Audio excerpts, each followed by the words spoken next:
Buenas noches, estimados amigos. Estamos acá después de un año de vacaciones. Tuvimos un año sin hacer el programa acá con Maresca. Maresca estuvo enferma, tenía problemas psicológicos. Y tenía una cantidad de problemas. Yo no sabía qué hacer y digo, bueno, vamos a darle un poco de tiempo. Y ahora se recuperó. Le creció el pelo, está mejor, toma pastillas de todo tipo, pero me parece que sigue solo. De todas maneras, es un placer estar con Silvio, che. Te agradezco, pero ni estuve enfermo, ni... ¿Ah, no? No. Ah, bueno. Bueno, retiro lo dicho. Bueno, acá vamos a empezar el programa. Antes que nada, quiero decirle que, para que ustedes vean que yo no me quedé dormido, ni Silvio tampoco. Silvio va a sacar este año un libro sobre la singularidad, ya me lo propuso, dijo que lo va a sacar. A mí me han sacado un libro que es este, que está acá, que han sacado en Milán, en Italia. Como me dijo uno, pero profesor, está escrito en italiano. No sé, ¿en italiano qué van a dar? En italiano. Es bastante natural, ¿no? Claro. Eso quiere decir que algo hemos hecho. Pero bueno, acá Silvio propuso de tratar el tema de la revolución. Bueno, yo le cedo la palabra a él y que él hable. Y cuando se me ocurra algo, intervendré o no. En fin, nosotros tenemos total libertad, ¿no? Te decía, no, mira, es un tema que a mí me volvió a la mente, digamos, qué sé yo, digámoslo así. No tanto a raíz de los episodios de Venezuela, que, bueno, en algún momento podríamos comentarlos más, porque tampoco es cuestión de creer todo lo que dice TN, claro, o sea, Clarín, digamos, ¿no? Creo que la situación es bastante más compleja, creo que el presidente Maduro tiene un apoyo popular todavía importante, a pesar de las penurias que parecen ser bastante reales. Y obviamente el otro presidente es un usurpador, porque ¿qué significa ser presidente? No sé, alterno, interino, no me acuerdo bien el nombre. En fin. Pero ¿por qué se te ocurrió? No se me ocurrió tanto por ahí, porque evidentemente el camino venezolano es el camino más o menos tradicional del socialismo, digamos, sí, del socialismo de cuño marxista, aunque tenga sus peculiaridades latinoamericanas, pero me parece que ese camino está bastante clausurado, digamos, ¿no? No, se me ocurrió volver al tema de la revolución. En primer lugar, porque es un tema que yo trabajo bastante con mis alumnos, en mis cátedras, cuando enseño Hegel. Claro. Porque yo creo que Hegel ha tenido, pensando sobre la Revolución Francesa, eso es lo que pensaba él en 1807, cuando publicó la fenomenología del espíritu, digamos, ¿no? Pero creo que su conceptualización de la Revolución Francesa, pero que de alguna manera es un paradigma de la Revolución moderna, digamos, su pensamiento sobre ella es insuperable. Yo te diría que es insuperable, ¿no?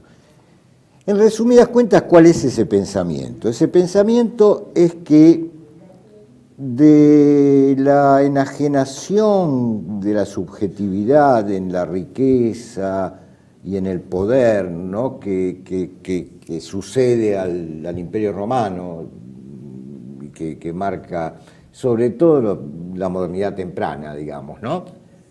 En el intento de la subjetividad de recuperar por ese camino la sustancialidad perdida ya desde la ruptura de la polis, esto es lo que Hegel piensa, la revolución significa una especie de retrotracción respecto de esa enajenación en el poder y en la riqueza, digamos, ¿no? Y una vuelta sobre sí de la subjetividad, pero en términos de una voluntad general, de una voluntad general, rousseauiana, en definitiva. Y entonces lo que sucede necesariamente, por una cuestión lógica, es que esa subjetividad identificada con la voluntad general no puede sino destruir. ¿Por qué? Porque toda particularidad o singularidad se le aparece como sospechosa. ¿Por qué? Y porque tiene una diferencia frente a esa voluntad general cuya única objetivación sería el Estado.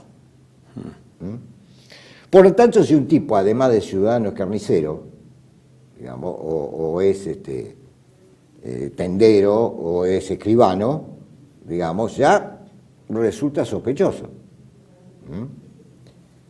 Intercalo acá entre guiones, ¿no? Recuerdo cómo Perón tenía tan clara esta cuestión, ¿no? Por eso hablaba de que el hombre no es solo ciudadano, sino que el hombre de carne y hueso es integral, digamos, no es solo ciudadano. Está integrado como sacerdote, como militar. Claro, como aparte de ciudadano, no es comerciante. que se niega que sea ciudadano, miembro del Estado, digamos, ¿no?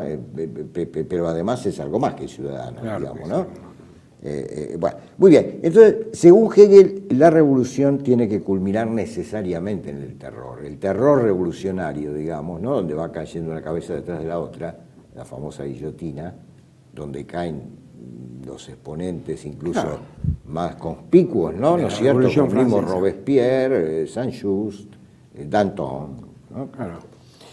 Hasta que Napoleón logra estabilizar la situación, en cierta forma refundando el imperio, pero no es ya el ancien régimen, obviamente no lo es. Bueno, Hegel tiene palabras. Ahora, Hegel tiene palabras cuando Napoleón entra en Jena. Él estaba escribiendo la filosofía del espíritu, estaba ¿no? terminando esa hora, sí. Estaba terminando. Dice, yo en Jena vi el espíritu del mundo. Y sí, claro, sí.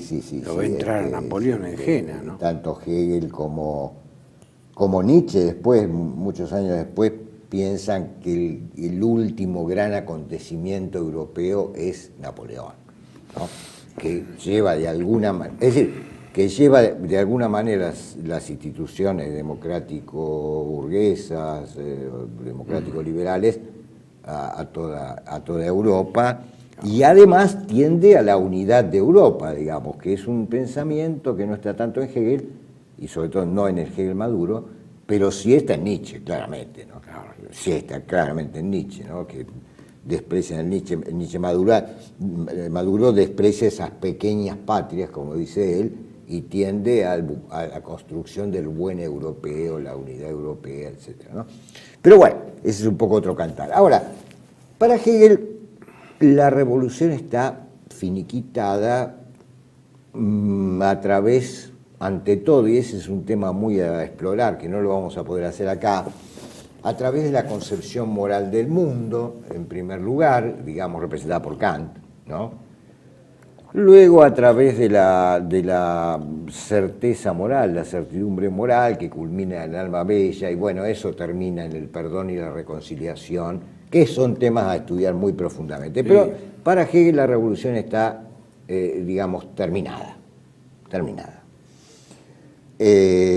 Porque de alguna manera, a través de la concepción moral del mundo, el espíritu se vuelve cierto de sí mismo, recupera la sustancialidad perdida y finalmente donde la recupera máximamente es en el sistema, creo yo. Según Hegel, y bueno, eso da hay mucha tela para cortar. Pero vamos al punto. Este antecedente era necesario para que yo te contara qué pasó con mi pensamiento. Mi idea entonces, siempre siguiendo la Hegel en esto, es que la modernidad estaba consumada, digamos, ¿no? Así como se consuma, y la verdad, así como se consuma la historia de la filosofía en él, se consuma la modernidad. Y mi idea, que no la abandono, es que lo que nosotros estamos viviendo hoy no es ninguna posmodernidad, eso fue una moda editorial fundamentalmente, digamos, ¿no? Comercial, más que nada. Ahí académica, pero hoy lo comercial y lo académico no sé hasta qué punto se pueden separar en muchos casos. Bueno, como te digo, creo que la modernidad está consumada.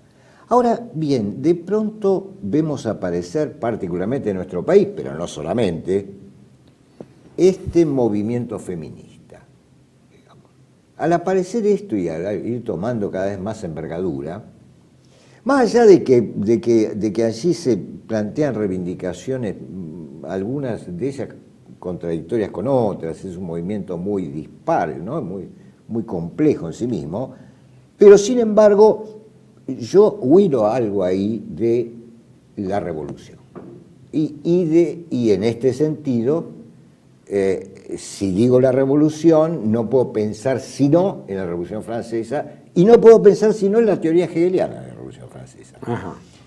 Entonces, me preocupa cada vez más esta cuestión en muchos sentidos. Uno sería, bueno, entonces pareciera que no está tan consumada la modernidad, o por lo menos hay arrestos revolucionarios. Ahora, hay que ver si esos arrestos revolucionarios, que para mí tienen una continuidad clara con la Revolución Francesa, un tema muy importante a estudiar es el tema del papel de las mujeres en la Revolución Francesa, que fue muy importante, ¿no?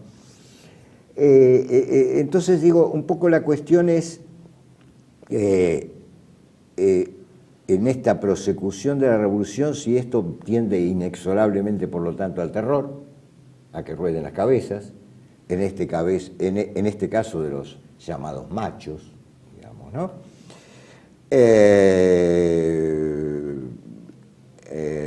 O si bien hay este arresto revolucionario, al darse en ese horizonte de consumación, necesariamente es débole, ¿no? Como diría Bátimo, es una revolución débole, ¿no?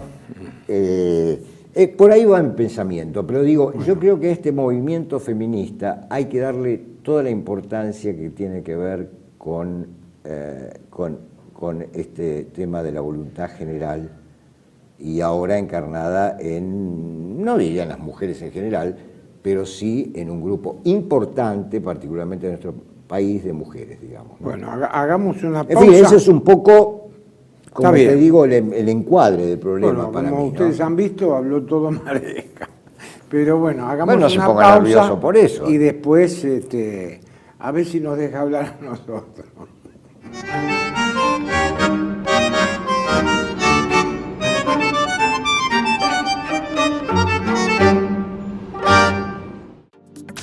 Bienvenidos a CEPA, Centro de Estudios del Pensamiento Americano. Nuevo sitio web de cursos de formación en política, filosofía, historia, literatura, geopolítica, religión, psicología y más. Cursos de formación que reflejan el verdadero pensamiento americano. Lo invitamos a elegir el curso de su agrado ingresando en www.cepa.la.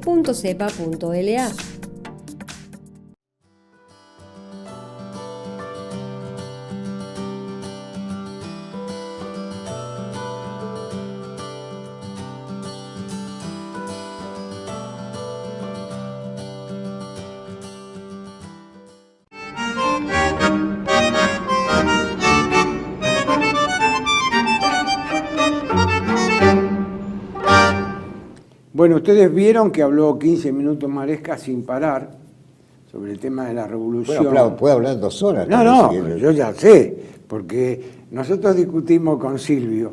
Silvio, le digo, Silvio, prepará el tema. Y me dice, yo no tengo nada que preparar. Yo puedo hablar de todo. Pero que se estudia permanentemente, claro. ¿no? O sea... Bueno, nos habló de lo que él da, que filosofía moderna, Hegel, y lo que dice Hegel. Bueno, en realidad la modernidad no termina con la Revolución Francesa. Eso es Hegel. Hegel se le ocurre eso. Yo, que vengo después de Hegel, les puedo decir a ustedes que no, que después de la Revolución Francesa hubo revoluciones importantísimas, como fue, por ejemplo, la revolución bolchevique, la revolución que hicieron los nazis en la Alemania, los fascistas en Italia. Es decir, no terminó la revolución continuó. ¿Qué es la revolución? Es cambiar en forma violenta un orden por otro. Y esto es lo que han hecho. Nosotros, yo por lo menos soy partidario de entender, sobre todo la modernidad, ¿no? Entenderla como una sucesión de revoluciones. Está la revolución de los protestantes, la Reforma es una revolución. Es una revolución, la Revolución Francesa. es una revolución, la revolución bolchevique, dejó 100 millones de muertos, ¿no? Hegel no lo vio eso, no pudo hablar de eso porque murió en 1831 o 1832. Te entiendo. ¿Viste cómo? Entonces no, no puede hablar de lo que no vio. Aparte él lo sostiene en la filosofía del derecho. El búho de Minerva, la filosofía sale cuando la realidad se puso. De modo tal que nosotros, la revolución continúa, no se acaba con la revolución francesa, esa es mi disidencia. Y continúa mucho más agravada porque cada vez son más terroríficas. Fue terrorífico los bolcheviques, fueron terroríficos los nazis. En Alemania fue una revolución, en Alemania cambió el régimen de Bismarck, cambió la socialdemocracia totalmente en sentido contrario. Herber y compañía cambiaron por Hitler, nadie se imaginaba que iba a ser semejante revolución. Cambió en Italia, nadie, ninguno, ni Mazzini ni Garibaldi cuando crearon la República pensaban que iba a aparecer Mussolini. Es decir, hubo revoluciones acá en Argentina, Perón fue una revolución. ¿Qué es una revolución? Es el cambio de un régimen por otro, en general violenta. Algunos dicen que no, que las revoluciones se pueden hacer sin sangre. Yo creo que las revoluciones sin sangre no se pueden hacer. Para hacer una tortilla, ahora sí, ya que habíamos citado a Perón, dice Perón hay que romper algunos huevos, algunos tienen que morir. De modo tal que hoy plantear la revolución, lo que pasa es que nos robaron el concepto de revolución. Hoy nadie habla de revolución. En Argentina no hablan ni los kirchneristas de revolución, ni los macristas, los más radicales de todos, ninguno habla de revolución, de cambiar un régimen por otro. No se habla. Se habla de acomodar las cosas. ¿Por qué? Porque estamos sometidos a un pensamiento único, a un pensamiento que nos hace pensar como se tiene que pensar. Y este pensar como se tiene que pensar lo ve Heidegger en el fragmento, en el parágrafo 35 de Ser y Tiempo, ¿no? Cuando habla de la existencia impropia. Entonces, ¿en qué consiste la revolución? Yo en ese sentido estoy más cerca de Gramsci. Si nosotros queremos hacer una revolución tenemos que vaciar al Estado demoliberal burgués de su contenido ideológico y cambiárselo. Lo que pasa es que no tenemos fuerza. ¿Por qué? ¿Por qué es que aparece todo el tema del feminismo, de los matrimonios igualitarios, de quitar los crucifijos de los juzgados? ¿Por qué aparece todo eso? Porque el marxismo tuvo que luego de la guerra de las galaxias, fue derrotado en el ámbito económico, fue derrotado políticamente, fue derrotado por Reagan y por el Papa Juan Pablo II. Fue derrotado el marxismo, es el gran derrotado de fines del siglo XX. Y entonces, ¿de qué se ocupa el marxismo? Se ocupa del tema cultural. Entonces se ocupa de eso el marxismo, se ocupa de todos estos pequeños, no se ocupa de la naturaleza del poder. Hoy no hay ningún pensador marxista que se ocupe acerca de lo político, no la política, que es la estructura de partido, sino lo político, la naturaleza del poder. No escriben más. Antes todos escribían sobre el poder, ahora ninguno escribe sobre el poder. ¿Por qué no escriben sobre el poder? Porque ellos se han refugiado en el campo cultural. Y todos estos problemas, el feminismo, toda esta cosa, ¿a qué viene? Viene a responder a eso, que se ocupa del tema cultural. Ustedes fíjense, nosotros tenemos un gobierno ultraliberal en Buenos Aires, en Argentina. En la ciudad de Buenos Aires te ponen ciudad gay, ciudad... Todo es tema cultural. No se ocupan del tema del poder. El poder lo tienen otros. No se ocupa el marxismo del tema del poder. Sí, ahora... Ahora vos me decís, por ejemplo, que la modernidad, que no existe la posmodernidad, pero si nosotros estamos viviendo la posmodernidad. No, yo creo que estamos viviendo la modernidad consumada. Sí, pero que la modernidad... Mirá, Habermas dice y sostiene sus trabajos en su polémica con Ratzinger, Le dice, el problema nuestro no es la posmodernidad, el problema nuestro es que la modernidad no pudo realizar todos sus objetivos, le dice a Ratzinger. Bueno, esa es la Pero posición. ahora nosotros, vos no podés decirme que yo sea un tipo moderno, porque yo no pienso como moderno. Bueno, yo y miles de tipos, ¿no es? Y vos tampoco. ¿Por qué? No, Porque bueno, nosotros pero pensamos... ¿Puedo? Sí. Usted, hablaste 15 minutos, déjame hablar. Bueno, sí, te dejo, pero si me... Porque nosotros, ¿sobre qué pensamos? Tengo que mostrar mi Nosotros pensamos a partir de la singularidad. Bueno, está bien, está bien. Esas serían alternativas posibles, etcétera, Bueno, a ver. que da como para otra discusión, digamos, ¿no? Que algo esté consumado, realizado en la suma, sería que haya alcanzado su telos, para decirlo aristotélicamente, no quiere decir que no puedan surgir allí elementos disidentes, para además estar de acuerdo con el título del programa, ¿no? Que trastoquen la situación.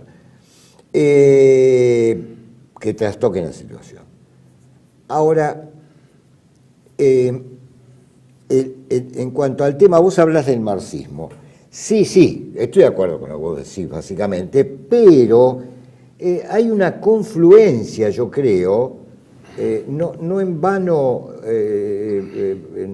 ayer creo que fue, digamos, en el encuentro del PRO se exaltó la reglamentación de la ley de igualdad de género, digamos. Bueno, querido, o sea, me parece en ese sentido que hay una confluencia cada vez mayor entre lo que podemos llamar el movimiento democrático liberal y digamos, los restos del naufragio del marxismo. Sí, ¿no? sí, exacto. Está muy bien. Una confluencia allí. Hay una digamos, confluencia, ¿no? Esto se cae de maduro. Ellos le llaman populismo, le llaman de mil maneras, pero hay una confluencia. Ahora a este que gobierna acá en la provincia, en la ciudad de Buenos Aires, Rodríguez Berreta, que es un berreta absoluto, y lo acusan de que de populista, ¿no? Entonces, sí. Lo acusan de populista con porque... la palabra populista pero de hecho hay una convergencia. Se lo confunde todo, digamos, ¿no? Todo porque lo confunde. Con esa palabra se encubre toda una cuestión que es no, mucho más compleja, verlo. digamos, ¿no? Ahora... se me va a gastar el libro y tanto tocarlo. El tema, si hoy en Argentina, digamos, la revolución, entre comillas, después yo quiero volver sobre algunas cosas que vos dijiste también, ¿no? Pero si hoy está encarnada, digamos, en el movimiento feminista, en los pañuelitos verdes, vamos a decirlo, sí. Más gráfico, digamos, ¿no? Yo, continuando con la idea hegeliana, porque la revolución bolchevique también culminó en el terror, la revolución nacionalsocialista también, o sea, pareciera que el terror es inherente a la revolución. Yo creo que sí. Ahí después tenemos que hacer una diferencia con el peronismo. Por algo, no claro. En vano, Perón hablaba de revolución en paz. Sí, o revolución con tiempo. Parece un oxímoron. Las revoluciones se hacen con sangre o con tiempo. Por eso, yo elijo el tiempo. Parece un oxímoron, pero digamos, de cualquier oximorón. manera... Oximorón. Pero de cualquier manera Perón era prolífico en ese tipo de cosas, ¿no? Sí. León herbívoro, digamos, son contradictios sin adjectio, pero justamente yo creo que con eso Perón iba más allá de las dicotomías claro. y de las contradicciones excluyentes que son propias del pensamiento noratlántico, digamos, claro. ¿No? Del pensamiento europeo, occidental, ¿no? Mostrando otro tipo de racionalidad, vamos a decirlo así, pero no quiero entender mucho sobre eso, sino poner el acento en lo otro. Digo, sí, toda revolución moderna culmina al estilo europeo occidental, como lo es el feminismo, culmina necesariamente en el terror. ¿Hacia dónde vamos con este movimiento feminista, digamos? Entonces yo tengo dos hipótesis ahí. O vamos hacia el terror. Dos hipótesis, porque con la Revolución Francesa para Hegel, y ahí te corrijo en todo caso, la modernidad no estaba consumada para Hegel, faltaba el momento que yo antes señalé, faltaba el momento del espíritu cierto de sí mismo, que es la concepción moral del mundo, faltaba el alma bella en su confrontación con la conciencia vil, el alma bella era un boy scout. Y faltaba el perdón y la reconciliación, que ahí entra, en la fenomenología por lo menos, después que piensa en el Estado, pero en la fenomenología del espíritu no, ahí entra el elemento religioso, que es la presencia del Espíritu Santo, que es lo único para Hegel que puede llevar a la reconciliación entre los hombres. O sea, que en realidad para Hegel la historia culmina en la, podríamos decir, secularización del cristianismo. Bueno, yo digamos. te voy a... Ahora, perdón. Ahora, por eso la pregunta mía es, ¿esta revolución es previa a esa consumación que sería la secularización del cristianismo? ¿Sigue siendo anterior a eso? Y entonces tiene toda la furia y la culminación necesaria en el terror que es propio de ese paradigma que es la Revolución Francesa, o es una cosa light, porque en los tiempos de consumación todo tiende a diluirse en la reconciliación universal, para decirlo hegelianamente. ¿Qué pasó con los hippies, que aparecían, por ejemplo, como una alternativa a la modernidad consumada? ¿No es cierto? No pasó nada, se convirtieron en un producto comercial. Y así fueron pasando muchas cosas. Ahora, ahí está mi pregunta. Bueno, yo te voy a bajar un poco a la realidad.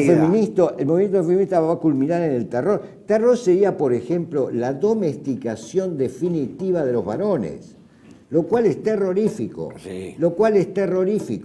Porque eso puede llevar incluso a la disminución de la cantidad de testosterona en los niños varones, a un tipo de educación castradora en absoluto, a un empoderamiento, como se dice ahora, prepotente y avasallador de las mujeres.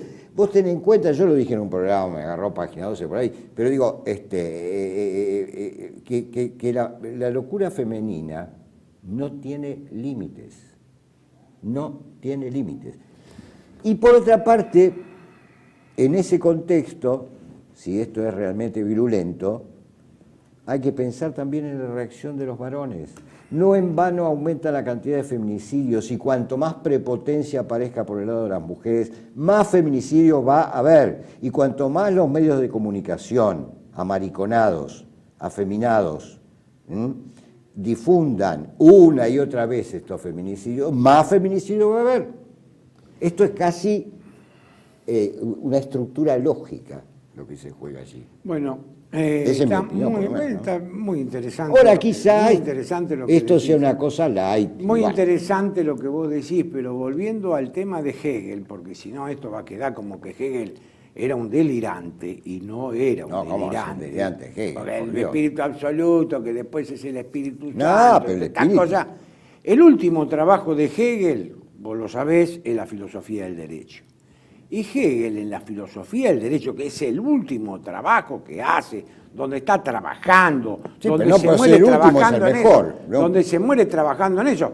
Yo tomo la filosofía del derecho de Hegel como el diálogo epínomis de Platón, que te lo hizo a los 82 años, aburrido de todos sus disciplinas. Mire, muchachos, les voy a explicar en 4 líneas cuál es la diferencia entre los griegos y los bárbaros y los persas. Y explicó en 4 líneas.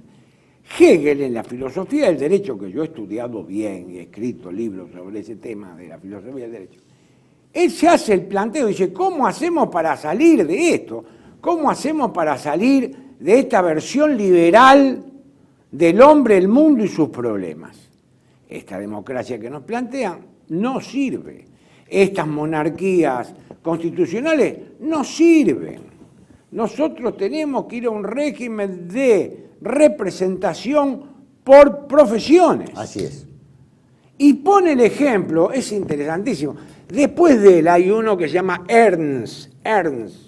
Rubén Ernst, que es un teórico, que es un filósofo del derecho, que lo cita Hegel, pero yo lo he leído en la filosofía del derecho.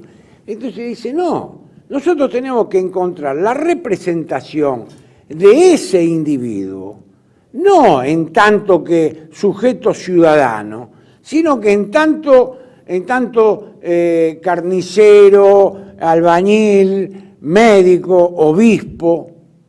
¿Y quién es el único Estado contemporáneo que le da que le da representación en la Cámara a todos estos cuerpos. ¿Quién es el único Estado?